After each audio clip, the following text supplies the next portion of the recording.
Hello everyone, ये practice papers में से असाइनमेंट बनाया है। 4 प्रैक्टिस पेपर हैं। चारों प्रैक्टिस पेपर्स में जो एक एक टॉपिक से रिलेटेड क्वेश्चंस हैं उन सबको यहाँ पे एक जगह क्लब किया है। तो इन क्वेश्चंस की प्रैक्टिस करके मुझे अपने सॉल्यूशंस का पीडीएफ सेंड करो बेटा।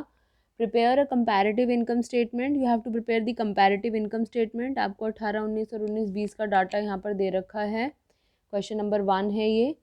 आपको पता चल रहा है क्या बनाना है इसमें हमें? Comparative income statement. Revenue from operations दे रखा है। क्या प्लस करते हैं रेवेन्यू फ्रॉम ऑपरेशंस में?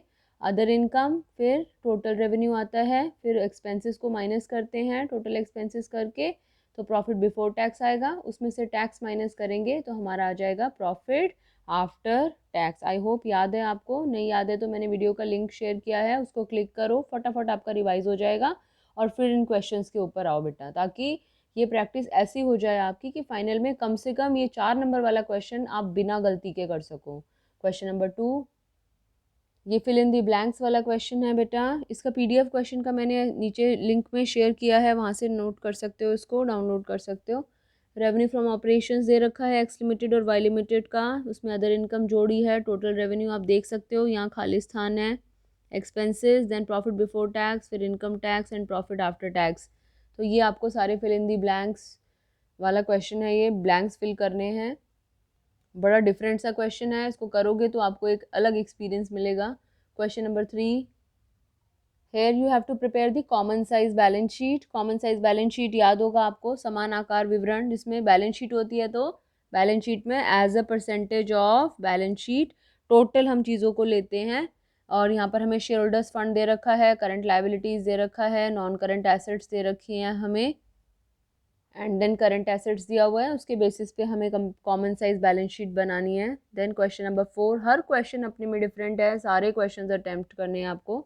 Question number 4, prepare comparative statement of P and L. Common size के लिए भी लिंक शेयर किया है बेटा, रिवाइज करके फटाफट फिर क्वेश्चन पर आ जाना।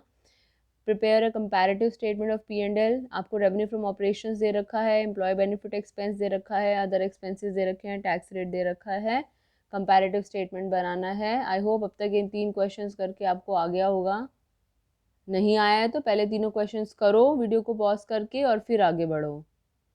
फिर से question number 5 common size statement of P and L का है। अगर common size statement of P and L नहीं याद है तो डिस्क्रिप्शन बॉक्स में लिंक है, उसको क्लिक करो, उस वीडियो को देखो और दोबारा से फिर इस क्वेश्चन पर आओ।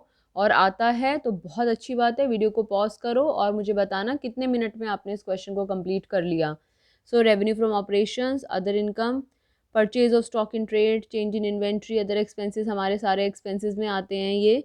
और यहाँ पर 10, 75, this is as a percentage of revenue from operations. 10% of revenue from operations, this is 75% of revenue from operations. तो हमारा रेवेन्यू फ्रॉम ऑपरेशंस कितना होगा वो हमें यहाँ पर बताना है। So we have to fill in the blanks also and we have to complete it also.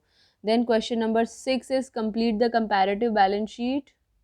अगर आपको कंपैरेटिव बैलेंस शीट बनानी आती है, ईयर 1, ईयर 2, एब्सोल्यूट चेंज और परसेंटेज चेंज, अगर आपको कंपैरेटिव बैलेंस शीट बनानी आती है और आपके बेसिक कॉन्सेप्ट्स क्लियर हैं तो आप इस क्वेश्चन को ज़रूर कर पाओगे।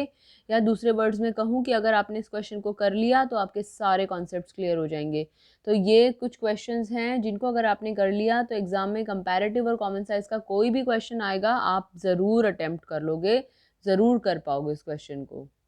नेक्स्ट वीडियो में रेशियो से रिलेटेड क्वेश्चंस प्रैक्टिस पेपर में से निकाल कर रखे हैं, उनका असाइनमेंट शेयर करती हूँ। तब तक इसे कंप्लीट करके मेरे को सेंड करो, कोई प्रॉब्लम है तो पूछो।